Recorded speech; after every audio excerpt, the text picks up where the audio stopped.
kingdom of heaven is like a pearl hidden, which a man sold everything he had to buy the field where the pearl, buy this pearl, and he obtains it.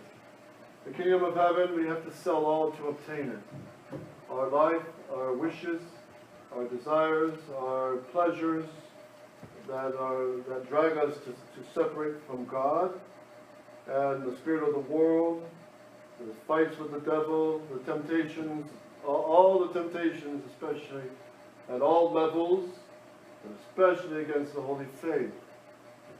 And today, as we know, as many times in history, it always would be easier to just go with the flow, go with the crowd, just go. Don't fight, don't make a fuss. But that is how most souls are plunging into hell. Wide is the road to hell, most travel thereon. Narrow is the path to heaven, few there are that find it. So one of these hidden pearls that God has reserved for His church, for a great, powerful intercession before God, is Saint Philomena. So I'd like to just summarize from her own words. Saint Philomena was this treasure that's been hidden for almost over 1,500 years. She was martyred in the year about 300 under Diocletian, and she was buried in the catacombs. Nobody knew about her until 1802. Think about that. Martyred in 200 or 300. Nobody knew about her until 1802, when the excavators in the catacomb of St. Priscilla chopped into one of her stones, and they brushed off all the dirt, and they saw Pax Tecum Philomena, with symbols of an anchor and arrows, showing how she died for the faith under Diocletian. So here's her own story from St. Philomena, who appeared to tell the story in August in 1833 to a very holy Dominican tertiary. Her name was Venerable Mother Maria Luisa de Jesus. So Italian for Mother Mary Louise of Jesus. And she was praying before the statue of St. Philomena, and St. Philomena appeared to her and told her these words, which I read to you right now. My dear sister, I am the daughter of a prince who governed a small state in Greece. My mother is also of royal blood. My parents were without children. They were idolaters. They continually offered sacrifices and prayers to their false gods. A doctor from Rome named Publius lived in the palace in the service of my father. This doctor professed Christianity. So remember, Christianity in those days meant only the Catholic faith. It's not until 1517 when you got all these heretics stealing the name of Christian when they have no right to it. It's only in 1517 with Protestant denomination. But before that, Christian only meant the follower of Christ, which is Catholic. Seeing the affliction of my parents, by the impulse of the Holy Ghost, this doctor spoke to them about Christianity and promised to pray for them if they consented to receive baptism. The grace which accompanied his words enlightened their understanding and triumphed over my parents' will. They became Christians and obtained the long-desired happiness that Publius, their doctor, had assured them as the reward of their conversion.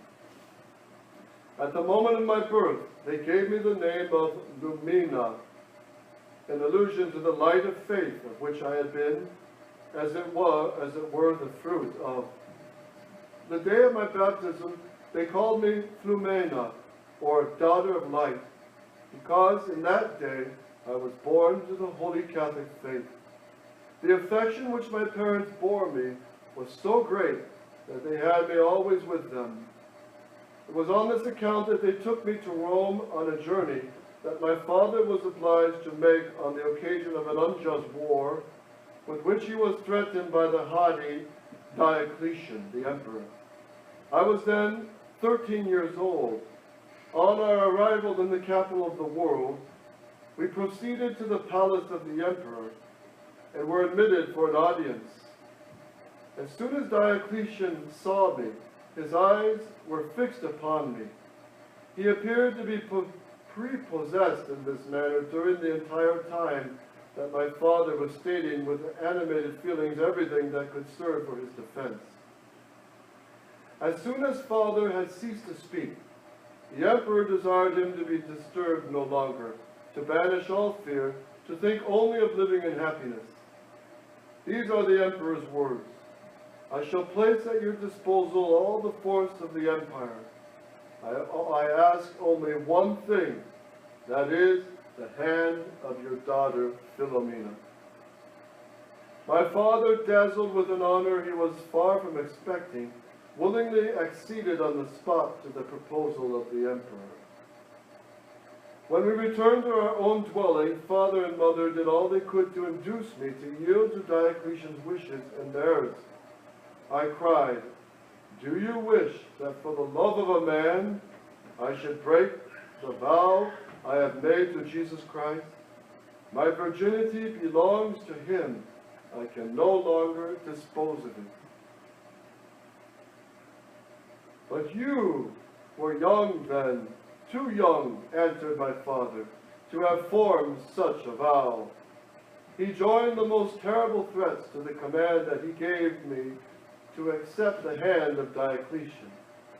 The grace of my God rendered me invincible, and my father, not being able to make the emperor relent in order to disengage himself from the promise he had given, was obliged by Diocletian to bring me to the imperial chamber. I had to withstand for some time beforehand a new attack from my father's anger. My mother, uniting her efforts to his, endeavored to conquer my resolution. Caresses, threats, everything was used to induce me to compliance.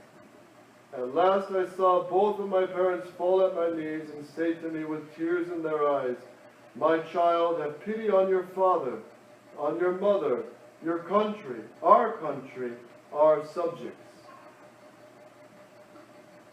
"No, no," I answered them, "my virginity which I have vowed to God comes before everything, before you, before my country. My kingdom is heaven." My words plunged them into despair, and they brought me before the emperor, who on his part did all in his power to win me over. But his promises and his allurements, his threats, were equally useless. So that tells you what kind of girl this St. Philomena is. She's got the emperor of Rome wanting to marry her. All these promises, her own parents pleading with her, and she puts first things first. And that's how we have to be in this fight for the faith. First things first, the holy faith, Jesus Christ the King, and the defense of it, and the living of it by the state of grace and charity. She continues,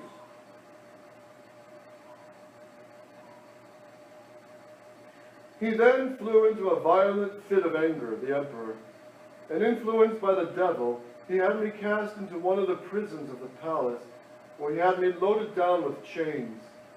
Thinking that pain and shame would weaken the courage with which my divine spouse inspired me, he came to see me every day. After several days, the emperor issued an order for my chains to be loosed, that I might take a small portion of bread and water. He renewed his attacks, some of which would have been fatal to purity, had it not been for the grace of God." You see, the emperor really he was enticed by the beauty of St. Philomena, so she must have been very beautiful. And she's very powerful. And St. John Vianney made her quite famous. He was the one that spread her devotion to everyone he talked to. St. John Vianney. St. Anthony Mary Claret also had a great devotion to her. St. Peter Julian Aymar, St. John Nepomucene, St. John Newman, St. Francis Xavier Cabrini, and many others had a great love and devotion to St. Philomena. So, and God reserved her to these days to be another helper for us to persevere through all the sufferings, through all the trials in the holy faith, even to death. To keep pure in body, in our heart, and our mind, but also especially the purity of the faith. Because without the faith, we lose all other purity. She continues, the defeats which he always experienced were for me the preludes to new tortures. Prayer supported me. I did not cease to recommend myself to Jesus and his most pure mother. My captivity had lasted 37 days, when in the midst of a heavenly light, I saw Mary holding the divine Son in her arms. My daughter, she said to me, 3 days more of prison, and after 40 days you shall leave this state of pain.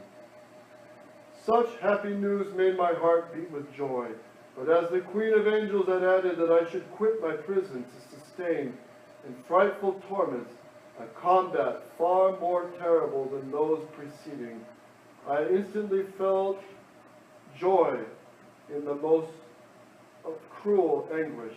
I thought it would kill me. Have courage, my child, Mary then said to me. Are you unaware of the love of predilection that I bear for you? The name which you received in baptism is the pledge of it, for the resemblance which it has to that of my son and to mine.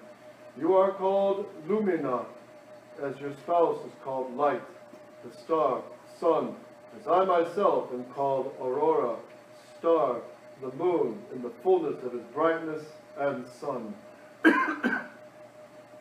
Fear not, I will aid you. Now nature, whose weakness humbles you, asserts its law. In the moment of combat, grace will come to lend you its force, and your angel, who is always mine, Gabriel, whose name expresses strength, will come to your aid. I will recommend you especially to his care, as the well-beloved among my children. So this also encourages us, because we may see the days of imprisonment. We may see the days of being arrested for the holy faith. We may see the days of being starved out because you can't buy and sell, because you don't get the mark of the Antichrist on your forehead, on your arm, which will make it easier to sell and buy products, like a credit card. But with that taking of the mark will have to be the acceptance of the New World religion. We're moving right into this. It's quite obvious. So we may see these days, and the Virgin Mary tells St. Philomena, don't worry. If you pray and you trust in me, I will give you the grace to be strong in these times. These words of the Queen of Virgins gave me courage again, and the vision disappeared, leaving my prison filled with a celestial perfume. I experienced a joy out of this world, something indefinable. What the Queen of Angels had prepared me for was soon experienced. The Emperor Diocletian, despairing of bending me, decided on public chastisement to offend my virtue. He condemned me to be stripped and scourged like the spouse I preferred to him, as Christ was scourged at the pillar. These are his horrifying words. Since she is not ashamed to prefer to an emperor like me, a malefactor condemned to an infamous death by his own people, speaking of our Lord condemned by the Jews on the cross, she deserves that my justice shall treat her as he was treated. The prison guards hesitated to unclothe me entirely, but they did tie me to a column in the presence of the great men of the court. They lashed me with violence until I was bathed in blood. My whole body felt like one open wound, but I did not faint. The tyrant had me dragged back to the dungeon, expecting me to die. I hoped to join my heavenly spouse. 2 angels then, shining with light, appeared to me in the darkness. They poured a soothing balm on my wounds, bestowing on me a vigor I did not have before the torture. When the emperor was informed by the change that had come over me, this miraculous cure, he had me brought before him. He viewed me with a greedy desire and tried to persuade me that I owed my healing and regained vigor to Jupiter, another god that he, the emperor, had sent to me. He attempted to impress me with his belief that Jupiter desired me to be the empress of Rome. Joining to these seductive words promises of great honor, including the most flattering words, Diocletian tried to caress me. And this is how they're making the Bishop Fillet and the new SSPX slide. Promises. You'll have the Latin Mass. You'll have this. You'll have that. You'll have seminaries. You'll even have bishops. You'll have approval. You'll have a canonical recognition.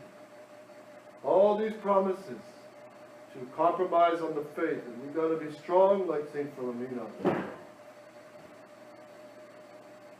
Fiendishly, the emperor attempted to complete the work of hell which he had begun. The divine spirit to whom I am indebted for constancy and persevering my purity seemed to fill me with great light and knowledge in all the proofs to which I gave of the solidity of our Catholic faith. Neither Diocletian nor his courtiers could find an answer. Then the frenzied emperor dashed at me, commanding a guard to chain an anchor around my neck and bury me deep in the waters of the Tiber River. The Tiber River flows right through the middle of Rome. The order was executed. I was cast into the water. But God sent me 2 angels to unfasten the anchor from my neck. The anchor fell into the river mud, where it remains, no doubt, to the present time. So as we're speaking, that anchor is somewhere sitting in the Tiber River.